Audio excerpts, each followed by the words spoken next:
Hello friends, welcome back to my YouTube channel. उम्मीद करता हूँ आप सभी बढ़िया होंगे एकदम मेरी तरह। और अगर आप पहली बार मेरी वीडियो पर आए हैं तो अभी चैनल को सब्सक्राइब कर लो, क्योंकि मैं ऐसे ही हॉरर कंटेंट लाता रहता हूँ। तो अब चलो शुरू करते हैं वीडियो बिना टाइम खराब किए।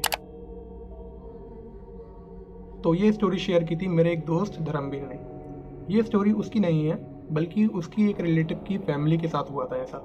कहानी शुरू होती है 15 अगस्त 2014 में। दिलीप बढ़िया अपने दोस्तों के साथ इंडिपेंडेंस डे के दिन मिले हॉलिडे को एंजॉय करने एक अच्छे टूरिस्ट प्लेस जाता है। ये सभी 5 लोग थे: दिलीप, सुनील, दीपक, पंकज, नितिन। सभी बढ़िया लड़के लोग। अब दिन भर एंजॉय करते करते इनको पता ही नहीं पड़ा कि रात कब हो गई। होता है ना, दोस्तों यारों के साथ वक्त का पता नहीं पड़ता कि कब दिन है कब रात है। तो ऐसे ही इन सभी को भी काफी रात हो गई थी और रात के करीब 2 बज गए थे। तो अब इनमें से दिलीप बोलता है कि चलो यार, आज रात बाहर हैं तो कुछ फन करते हैं, लाइक अ प्रैंक। तो इस बात पर सभी दोस्त राजी हो जाते हैं, सिवाय नितिन के, क्योंकि नितिन जानता था रात में ये सब करना ठीक नहीं है, कुछ गलत भी हो सकता है। तो ये सभी लोग उसका मजाक उड़ाते हुए उसे चुप करा देते हैं और प्रैंक करने एक शमशान घाट के पास चले जाते हैं, ये सोचकर कि शमशान घाट है, यहाँ का तो नाम सुनते ही लोग भाग डरते हैं। अब काफी देर तक मजाक प्रैंक वगैरह करने के बाद नितिन फिर से बोलता है कि चलो चलते हैं यहाँ से, रात में ऐसी जगह रुकना ठीक नहीं है। तो इस बार फिर से दिलीप नितिन का मजाक बनाने लगता है और बोलता है, डरता क्यों है भाई, कौन सा भूत है, बुला उसे मैं अपने साथ ले जाऊंगा। मतलब कुछ ज्यादा ही दिलीप चिल्लाकर बोलता है, कोई है यहाँ, आओ मेरे सामने, चलो मेरे साथ। मतलब कूल बनने के लिए दिलीप ने बड़ी लकड़ी ले ली थी और उस वक्त रात के 3 बज रहे थे, हॉन्टेड टाइम। अब दिलीप के ऐसा बोलने के बाद ये सभी वहां से जाने की बात करने लगे, क्योंकि डर तो डर है, किसी को भी लग सकता है। अब ये सभी लोग अपने अपने घर जाने के लिए निकल ही रहे थे, तभी इनके पास एक खरगोश आकर खड़ा हो गया। मतलब समझ रहे हो, रात के 3 बजे जब कुत्ते भी आराम कर रहे होते हैं, तब एक खरगोश इनके पास आकर खड़ा हो गया। खैर, वैसे इसे किसी ने नोटिस तो नहीं किया था, पर नितिन की इस पर नजर पड़ गई थी, लेकिन वो कुछ बोला नहीं, इसी डर से कि फिर से सब उसका मजाक बनाएंगे। और इसके बाद ये सभी लोग अपने अपने घर की तरफ निकल जाते हैं और घर जाकर चुपचाप से सो जाते हैं। अब कॉमन सी बात है, रात के 3 साढ़े 3 बजे कोई क्या ही इनसे बात करेगा। और दिलीप के यहाँ भी सेम ही होता है, वो अपने घर जाकर चुपचाप सो गया था।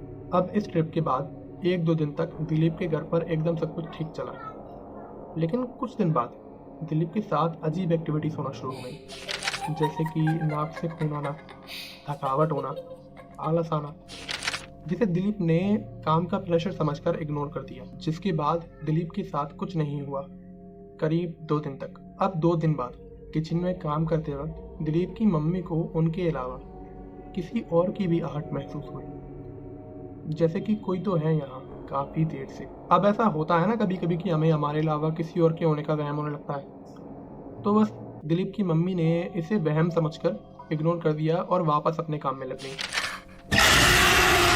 अक्सर होता है ना कि हम इंसान ऐसी चीजों को इग्नोर कर देते हैं और यहाँ तक कि किसी को बताते भी नहीं, ये सोचकर कि लोग क्या सोचेंगे, मजाक बनाएंगे। और यही सेम चीज दिलीप की मम्मी के साथ भी हो रही थी। अब ऐसा रोज रोज होने लगा था। दिलीप की मम्मी को हर वक्त अपने घर में किसी की आहट महसूस होने लगी थी। पूरे घर का काफी डरावना माहौल हो गया था, जैसे कि कम लाइट, अंधेरा अंधेरा था। घर में सभी को उस दिन काफी अजीब लग रहा था, किसी को समझ ही नहीं आ रहा था कि ये हो क्या रहा है, क्योंकि आज तक इनके घर में ऐसा कभी नहीं हुआ था, लाइक अ मूवी सीन। अब अचानक से इनके घर की लाइट चली गई और दिलीप की मम्मी को उनके सामने अंधेरे में एक काला साया नजर आया, लाइक अ मॉन्स्टर, जिसे देखकर उनकी चीखें निकल गईं। पूरी कब गई वो और डरते हुए एक कोने में जाकर छुप गई। दिलीप की मम्मी ने ऐसी चीज अपनी लाइफ में पहली बार देखी थी। अब कौन ही होगा जो रोज रोज भूत प्रेत देखे, है ना। एक प्रेत जो अपने भयानक रूप में दिलीप के पूरे घर में घूम रहा है और दिलीप की मम्मी डरते कांपते उसको अपनी आंखों से देख रही हैं। मतलब समझ रहे हो कितना डरावना माहौल हो गया होगा उस वक्त जब उनने अपनी आंखों से ऐसी चीज देखी होगी। तो पूरा प्रेत घर में घूम रहा है समझ सकते हो ना। जैसे ही वो एंटिटी दिलीप के रूम की तरफ गई तो आंटी मतलब दिलीप की मम्मी अपनी जान बचाने के लिए घर से बाहर की तरफ भागी, पर पता नहीं अचानक से ऑटोमेटिक उनके घर के डोर्स लॉक हो गए, खिड़की दरवाजे सब बंद अपने आप। और ये काफ़ी डेंजर सिचुएशन थी क्योंकि घर में एक ऐसी एंटिटी या बोलो तो शैतान घूम रहा है जो पल भर में किसी की भी जान ले ले। तो कौन ही होगा जो अपनी जान बचाने की नहीं सोचे। जिसके बाद आंटी ने अपनी आंखें बंद की और जोर से जाकर दरवाजे से टकरा गई, जिसके बाद वो दरवाजे का लॉक टूट गया और फिर आंटी घर से बाहर।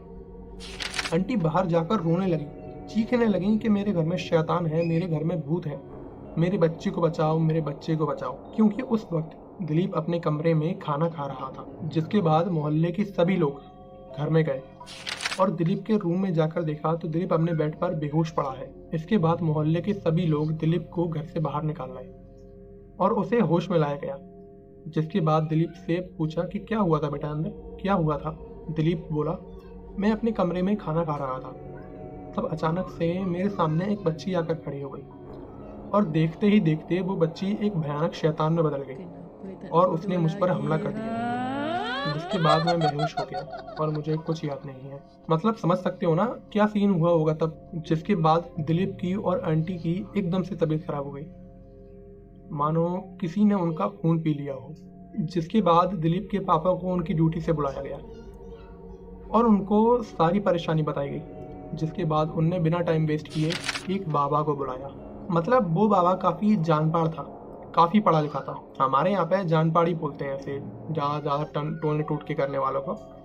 और उसके साथ एक उसका थैला भी था, तो उसने अपने थैले में से अपने जो भी टोने वगैरह टोटके वगैरह का सामान निकाला और एक घर के सेंटर में जाकर बैठ गया। उसने अपने बैग से मतलब झोला, उसने अपने झोले से राख निकाली और एक घेरा बनाकर बैठ गया और कुछ मंत्र वगैरह पढ़ने लगा। पूरी फैमिली, डरी फैमिली एक कोने में खड़ी होकर ये सभी कुछ देख रही थी, एकदम चुप, मानो कि उन्हें सांप सूंघ गया हो। एकदम से उस घेरे में जो उस बाबा ने बनाया था, उनके सामने उस घेरे के अंदर एक भयानक सी आत्मा आकर खड़ी हो गई, जिसे देखकर दिलीप की फैमिली एकदम शॉक हो गई, एकदम डर गई पूरी तरह से। जिसके बाद वो बाबा उस आत्मा से पूछता है कि कौन है तू, इस घर में कहाँ से आई। जिसके बाद वो आत्मा दिलीप की तरफ इशारा करते हुए बोलती है कि ये लाया है मुझे, मैं खुद नहीं आई, यही बोल रहा था कि जो भी हो चलो मेरे साथ। मैं तो आराम से सो रही थी ना, और तब मुझे ये लेकर आया था और अब मैं इसे लेकर जाऊंगी अपने साथ, और तुम में से कोई मेरा कुछ नहीं कर सकता। और इतना बोलकर वो बहुत जोर जोर से हंसने लगी, जिसकी आवाज़ सुनकर मोहल्ले के सभी लोग घर में आकर खड़े हो गए और उसका तमाशा ये सभी अपनी आंखों से देख रहे थे। जिसके बाद वो बाबा कुछ मंत्र वगैरह पढ़ने लगा। वो कुछ मंत्र पढ़ता और वो पानी उस पर फेंक के मारता, फिर वो कुछ मंत्र पढ़ता और फिर वो अपनी तरफ से कुछ पानी उस पर फेंक के मारता। ऐसा उसने 5 या 7 बार किया। इसके बाद उसने एक कांच की शीशी निकाली जिस पर काफ़ी कुछ लिखा हुआ था, वो उसी की भाषा में होगा, अपन को तो खैर कुछ पता ही नहीं, उन्होंने बस इतना बताया था। शीशी निकाली और उसने उस शीशी पर एक कलावा लपेटा, थोड़ी सी राख वगैरह डाल डूल के उसने उसके अंदर जैसे कि ढक्कन लगाया, तो वो आत्मा उसके अंदर अपने आप ऑटोमेटिकली आ गई। उसने उस आत्मा को उस शीशी के अंदर कैद कर लिया और इस आत्मा को उस शीशी के अंदर जाते हुए पूरे मोहल्ले वालों ने और सभी घर वालों ने देखा और ये सभी कुछ उनकी आंखों के सामने हो रहा था। जिसके बाद वो बाबा दिलीप की फैमिली के पास आया और उनको कुछ कलावी वगैरह दिए और बोले कि इसे 1 हफ्ते 2 हफ्ते तक उतारना मत ही। सही है, मतलब कोई कराया तो जादू टोना करा ही होगा उनने भी। और बोले कि बेटा, और दिलीप से बोले कि बेटा ऐसा चैलेंज लिया मत ही करो जो तुम सह नहीं सकते। तो वीडियो कैसी लगी कमेंट बॉक्स में ज़रूर बताना। और वीडियो में थोड़ा मैं आउट ऑफ स्क्रिप्ट चला गया था ना, तो ये लास्ट का सीन थोड़े ख़राब हो चुके हैं, लेकिन ठीक है, तब ज़्यादा ख़राब नहीं हुआ, मैं तोड़ जोड़ करके सही बना लिया। तो कमेंट करके बताना कैसी लगी, और अगर आखिर तक वीडियो में आ गए हो तो वीडियो को लाइक, शेयर और चैनल को सब्सक्राइब ज़रूर करके जाना, ठीक है। और नेक्स्ट वीडियो कमेंट करके ज़रूर बता देना कि किस चीज़ पे बनाऊँ, ठीक है। तो मिलते हैं अब नेक्स्ट वीडियो में। Bye cutie by.